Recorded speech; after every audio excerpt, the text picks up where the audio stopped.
Hello student, मैं हूं सूरज और मैं आज आपको बताऊंगा हमारे आसपास के पदार्थ यानी पदार्थ के बारे में। ये 9th क्लास के से रिलेटेड चैप्टर है आपका।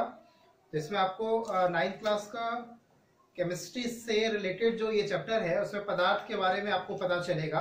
तो उसे देखेंगे इस वीडियो के माध्यम से और समझने का प्रयास करेंगे।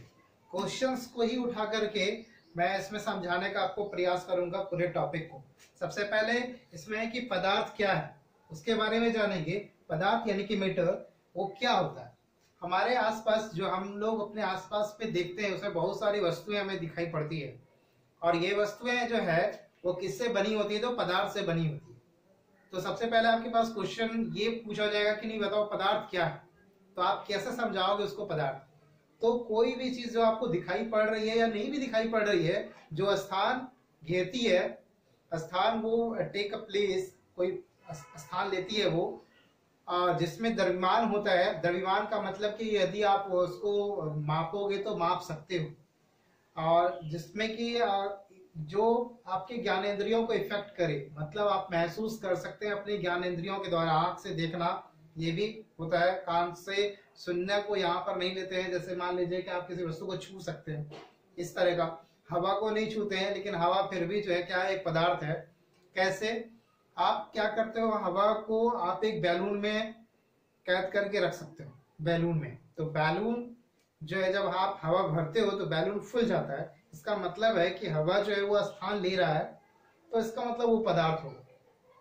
तो जो स्थान लेती है, घेरती है, जिसे आप ज्ञानेंद्रियों द्वारा अनुभव करते हो, जो दबाव डाल सके, उसको आप पदार्थ कह सकते हो। अब पदार्थ का डिफिनेशन पता चल गया, तो कभी कभी ये आपसे पूछा जाता है कि आप ये बताएंगे कि वस्तु किसे कहते हैं। कभी कभी पूछा जाता है वस्तु किसको कहते हैं, ये वस्तु क्या है। देखिए, वस्तु जो होता है, जो पदार्थ से निर्मित ऐसी सामग्री, पदार्थ से निर्मित कोई ऐसा सामग्री है जिसका आप यूज करते हो। अगर आप यूज करते हो, या पदार्थ से निर्मित कोई वस्तु, जैसे मान लीजिए कि ये पेन, ये मार्कर, ये क्या है, एक वस्तु है। ये पदार्थ से मिलकर के बना है, पदार्थ से ही बना है ये, तो आप वस्तु उसको बोल सकते हो। जैसे इस तरह से समझिए कि जैसे कि लकड़ी है, तो लकड़ी जो है वो क्या है, एक पदार्थ है। अगर तो लकड़ी से जो बना होगा कोई चीज, फर्नीचर वगैरह जैसे बनता है, वो वस्तु है। अब आपके पास आता है कि ये जो वस्तुएं हैं ये किससे बनी होंगी, ये जो पदार्थ है वो किससे बनी होंगी? तो छोटे छोटे पार्टिकल्स से मिलकर के बना होता है। जो पार्टिकल्स जो है, जिसको बोलते हैं हम लोग कण, पार्टिकल्स यानी कि कण, कण से मिलकर के बना होता है।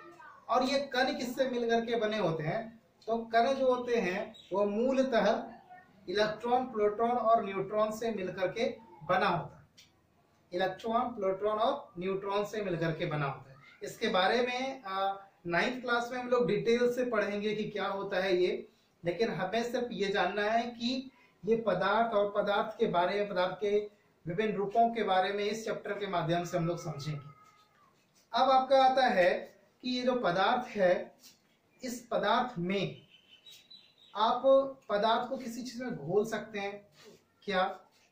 क्या पदार्थ जो है सिर्फ और सिर्फ ठोस रूप में रहता है? क्या पदार्थ जो है गैसीय स्टेज में रहता है? तो आखिरकार पदार्थ के जो स्टेजेस हैं, अवस्थाएं जो है वो कितनी होती? तो अवस्था के आधार पर पदार्थ जो है मुख्यतः 3 प्रकार के होते हैं: ठोस, द्रव और गैस। ठोस, द्रव और गैस। लेकिन इसके अलावा पदार्थ जो होते हैं, 2 और अवस्थाएं होती है। प्लाज्मा अवस्था होती है और बोस-आइंस्टाइन कंडेंसेट, 2 और अवस्थाएं होती है। प्लाज्मा अवस्था से रिलेटेड भी मैंने वीडियो बनाया है, जिसका कि लिंक मैं इस वीडियो के डिस्क्रिप्शन में भी डाल दूंगा। अब देखिए क्या है कि यहाँ तक हमें समझ में आया कि पदार्थ क्या हुए। पदार्थ कण से बने होते हैं, कण जो है इलेक्ट्रॉन, प्रोटॉन, न्यूट्रॉन से बने होते हैं, ये हमें समझ में आया। वस्तु क्या होता है वो भी हमें समझ में आया।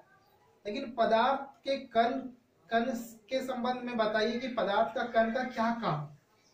तो देखिए, पदार्थ के जो कण होते हैं, जैसे मान लीजिए कि यहाँ पर एक पदार्थ, जो कोई पदार्थ है, उसके छोटे छोटे पार्टिकल्स इस तरह से होंगे, कण।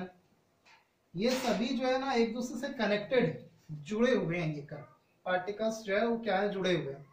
तो इसके कण का नेचर नहीं आपको समझ में आ रहा है? ऐसा लग रहा है ना कि पदार्थ के कणों के बीच जो है एक फोर्स एक्ट होता है। जो पदार्थ के कणों के बीच फोर्स एक्ट होता है, जो उसकी अवस्था को बनाए रखना चाहता है, जिस कारण से वो उसके स्टेज बने रहते हैं, पदार्थ के कणों या अणुओं के बीच यहाँ पर लगने वाला जो फोर्स होता है उसको अंतराण्विक बल कहते हैं। आणविक बल कहते हैं, अंतराण्विक बल कहते हैं, जो कि कणों के बीच लगा होता है। और इनके बीच जो छोटा छोटा स्पेस दिख रहा है आपको, ये जो स्पेस दिख रहा है, ये स्पेस, ये उनके बीच अंतराण्विक स्थान है एक तरह से। हाँ, इंटरमोलिकुलर स्पेस है, उसके बीच में इंटरमोलिकुलर स्पेस है यहाँ पर। ये और इनके बीच जो लग रहा फोर्स है वो क्या है? अंतराण्विक बल है। तो ये क्या बल कितने प्रकार के होते हैं? तो क्या आपने बहुत सारे ऐसे वस्तु, जैसे मान लीजिए कि आप क्या करते हैं, पानी जो है, पानी में आप हाथ डालते हो तो आपका हाथ भीगता है। जब भीगता है तो वो जो पानी है वो द्रव अवस्था में है और आपका जो हाथ है वो ठोस अवस्था में। तो दो अलग अलग पदार्थ हैं यहाँ पर। आपका हैंड किसी और चीज से बना हुआ है, पानी किसी और चीज से बना हुआ है। तो यहाँ पर अलग अलग पदार्थ भी आपस में चिपक गए। तो जब दो अलग अलग पदार्थ चिपके या दो सेम टाइप के पदार्थ भी चिपकेंगे, जैसे मान लीजिए कि ये है बना हुआ, सभी आपस में जुड़े हुए, तो सेम टाइप के अणु के बीच में जो फोर्स एक्ट करता है उसे सहसंजक बल कहते हैं। सहसंजक बल कहते हैं। और जो डिफरेंट डिफरेंट अणुओं के बीच में, डिफरेंट डिफरेंट पदार्थ के अणुओं के बीच में जो फोर्स लगता है उसे असंजक बल कहते हैं। सहसंजक बल से कोई पदार्थ अपना जो जिस स्टेज में है वो जुड़ा हुआ रहता है, बंधा हुआ रहता है, अपने टाइप के अणु से कनेक्टेड रहता है। लेकिन असंजक बल जो है वो डिफरेंट डिफरेंट पार्टिकल्स के बीच में लगता है। जैसे मान लीजिए कि गोंद के माध्यम से कोई, तो यहाँ पर कोई जो, जैसे मान लीजिए एक तरह समझिए आप कि कभी कभी ऐसा होता है कि आप एक पेज लेते हो और दूसरे पेज को आप आपस में चिपकाने का चेष्टा करते हो बिना किसी हेल्प के। क्या वो चिपकता है? लेकिन आप पानी दे दो और दोनों को चिपकाने का, थोड़ा देर के लिए वो चिपक जाएगा। आप उसमें गोंद डाल दो और फिर चिपकाओ तो चिपक जाएगा। तो यहाँ पे क्या है कि सेम टाइप के पदार्थ के बीच में एक अलग सा पदार्थ आया, गम, जो कि उसको चिपकाया। असंजक बल का यहाँ पर काम हुआ। तो दो टाइप के फोर्स एक्ट होते हैं। जो सेम टाइप के मटेरियल्स के बीच जो फोर्स एक्ट होकर के उसको बांधता है उसे सहसंजक बल कहते हैं। और जो डिफरेंट डिफरेंट टाइप्स के फोर्स जो एक्ट होकर के डिफरेंट डिफरेंट टाइप पदार्थ के फोर्स आपस में एक दूसरे से कनेक्टेड होते हैं उसे असंजक बल कहते हैं। तो यहाँ पर आपको मैंने समझाया कि पदार्थ के अणु जो है वो किन बलों से कनेक्टेड रहते हैं, ये मैंने समझाने का आपको प्रयास किया। इसमें मोटा मोटी इस प्रकार से। अब क्या है कि आपके साथ कि स्थितियां कभी कभी पूछी जाती है कि ये जो अवस्थाएं होती है वो कितने प्रकार की होती है। तो मैंने बताया आपको ठोस, द्रव और गैस, तीन अवस्थाओं को मैंने आपको पढ़ाया कि ठोस क्या होता है, द्रव क्या होता है और गैस क्या होता है। ये अगर आपसे पूछा जाए क्या इसकी प्रॉपर्टी को बताना, सबसे पहले हम लोग ठोस की प्रॉपर्टी के बारे में जाएंगे। तो आप देखिएगा जब कभी ठोस कोई पदार्थ के बारे में आप सोचते हैं, जैसे मान लीजिए कि आप इसको आप देख पा रहे होंगे मार्कर को, जैसे मान लीजिए कि इसका आकार आप इस तरह से बेलनाकार अगर है, बेलनाकार आकार में है ये, तो एक निश्चित आकृति है इसकी। यहाँ पर क्या है, निश्चित आकृति है इसकी ठोस की, ये चेंज नहीं होगा। ये अपना स्पेस जो लिया है इसका एक आयतन होगा। आप पढ़े होंगे मैथ में, तो वहां पर आपको बताया गया होगा कि नहीं, इसका एक निश्चित आकार और आयतन अगर है किसी का, जो अपना स्पेस छेक रहा है, तो उसको बोलेंगे हम लोग क्या कि नहीं, वो जो है ना ठोस अवस्था में है। लेकिन क्या होगा कि एक स्थिति और आपको बताते हैं। जैसे मान लीजिए कि यहाँ पर मेरे पास है एक साधन, यहाँ पर देखिएगा इसमें लिक्विड है और ये लिक्विड को जिस चीज में डाल दें वो उसी शेप में आ जाए। जैसे मान लीजिए इस ओर डाले, इस ओर ऐसे लेकर के आए तो देखिए इस शेप का हो गया, चौड़े भाग में गया तो अलग सा शेप हो गया। तो जिसकी जो है आकृति, आयतन तो स्थिर है, इसका आयतन जितना होगा उतना ही होना है, लेकिन आकार जो है वो चेंज हो रहा है। तो द्रव जो होते हैं उसका आकार बार बार चेंज होता है, वो किसी भी आकार में आ जाता है। आकृति कोई भी टाइप का आकृति को वो ग्रहण कर सकता है वहां पर, आकृति गोलाकार, आकृति बेलनाकार, आकृति अदरवाइज। अब देखते हैं एक और बातों को यहाँ पर गौर करते हैं। गैस, गैस का ना तो आयतन फिक्स होता है ना तो उसका आकार फिक्स होता है। कैसे समझेंगे कि आयतन फिक्स नहीं होता है? जैसे आप गैस, कोई गैस है हीलियम से भरा हुआ, कोई एक जो है ना बड़ा सा सिलेंडर जिसमें हीलियम गैस भरा हुआ, आप उसको क्या करते हो, रूम में आप उसको खोल देते हो पूरा रूम में, तो जितना बड़ा रूम का क्षेत्र है उसमें पूरा फैल जाएगा वो, और उतना बड़ा आयतन में वो छेक लिया उसको। अब यदि आप उसको क्या करते हो, किसी छोटे से कंटेनर में फिर डालते हो और प्रेशराइज करते हो, तो वो उस शेप में आ जाता है। तो यहाँ पर उसका ना तो आकार निश्चित है ना तो उसका आयतन निश्चित है। इस बातों को आप लोग को समझना चाहिए कि यहाँ पर ठोस जो है उसके आकार और आयतन जो है वो निश्चित होते हैं। ये जो लिक्विड होते हैं यानी कि द्रव जो होते हैं उनके आकार और आयतन में, आकार जो होता है वो चेंजेबल हो जाता है, उसका आयतन फिक्स होता है। लेकिन गैस जो होते हैं उसके आकार और आयतन दोनों ही अनिश्चित होते हैं। ये आपको समझ में आया होगा। आगे देखते हैं कि जो गैसीय अवस्था में कभी कभी कुछ पदार्थ होते हैं, जैसा कि मैंने प्रीवियस वीडियो में कोई क्वेश्चन और ग्रुप के माध्यम से क्वेश्चन भी दिया था, जैसे कि विसरण क्या होता है। बहुत लोग इसके आंसर्स को लिख लिए हैं, बहुत लोग विसरण के बारे में थोड़ा बुकिस्ट लैंग्वेज को यूज किया है, क्योंकि मैंने उसको पढ़ाया वहां पर नहीं, या तो बताया नहीं किसी टीचर से, वो हेल्प नहीं ली। देखिए, तो डिफरेंट गैसों का या पदार्थों का आपस में घनत्वों में अंतर रहते हुए भी हिलमिल जाना विसरण कहलाता है। आप समझिए इसको कि जैसे मान लीजिए अगरबत्ती कहीं जलता है और अगरबत्ती का सेंट आप तक पहुंचता है, तो इसका मतलब है गैस आपस में मिक्स हो रहे हैं, गैस आपस में मिल रहे हैं, एक अणु में दूसरे अणु हिल मिल रहे हैं, तभी वो विसरण कहलाया। विसरण में घनत्वों में अंतर रहते हुए भी ये आपस में क्या होते हैं, एक दूसरे से हिल मिल जाते हैं। ये दोनों स्टेज दो तरह से बहुत अच्छे तरीके से इसको समझिए। जैसे कि ठोस में ठोस का मिलना संभव नहीं है उतने अच्छे तरीके से, गैस में गैस का मिलना अच्छे से संभव है, गैस का द्रव में मिलना कुछ हद तक संभव है, गैस का फिर द्रव का द्रव में मिलना संभव है, लेकिन कुछ द्रवों के साथ ये नहीं होगा। जैसे मान लीजिए तेल को आप मिलाना चाहेंगे किसके साथ, तो पानी के साथ, तो तेल और पानी का मिक्सचर आप तैयार करिएगा तो वो अच्छे तरीके से प्रत्येक पार्टिकल्स में घुल मिल नहीं सकते।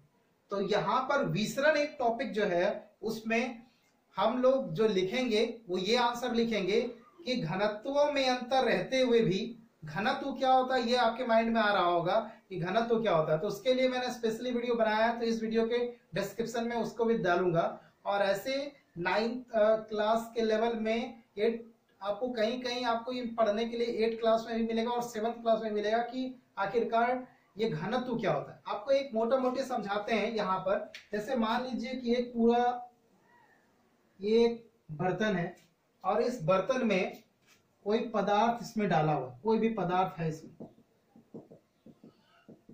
तो जब पदार्थ है तो उसके पार्ट यहां तक उस पदार्थ पूरा का पूरा फिट है, अंदर है भरा हुआ। अब इस पदार्थ में क्या हुआ कि देखा जा रहा है कि ये जो अणु है यहाँ पर एक है, एक अणु यहाँ पर है, एक अणु यहाँ पर, एक अणु यहाँ पर, इस तरह से अणु दूर दूर है। तो आयतन देखिए इसका ज्यादा है, क्षेत्र आयतन और क्षेत्र दोनों अलग अलग होते हैं, लेकिन आयतन यहाँ पर क्या है इसका ज्यादा है, और पार्टिकल्स जो है काफी कम है, दूर दूर है। तो इसकी जो डेंसिटी है यानी कि घनत्व जो है वो क्या है, कम है। तो यही बताना चाह रहे थे कि इसका घनत्व, यहाँ घनत्वों में अंतर रहते हुए कोई पदार्थ डेंसिटी में डिफरेंस है।